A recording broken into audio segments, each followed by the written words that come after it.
Alright, what's up, people? I have received an Atari 2600. It is non-working, um, but I want to thank Frosty, Derby Love, what's up, for the Atari. Um, I do appreciate it, but it is not working, so I've been trying to repair it. I've done everything I can. Before I start, I wanted to swap the ICs out last.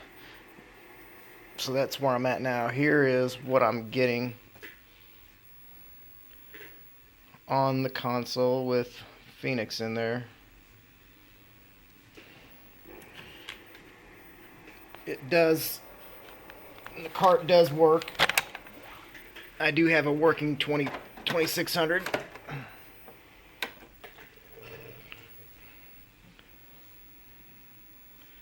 So the cart does work. So what I'm going to do is I'm going to start swapping chips out of this one, since I know this one works, and put them in there. And the awesome thing about 2600 is they're pretty easy to work on. The chips are in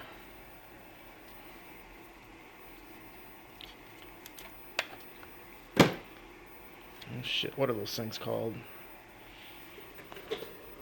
The chips are in these little things here. You can just pull them right out. You don't have to desolder anything. So, yep, my next step will be taking the chips out of the good one, put them in this one, just to pinpoint which one is the bad one. I think I have an idea of which chip it is. And then I'll figure out which chip is the bad one, and take it from there. This is part one. I'll see you in part two later.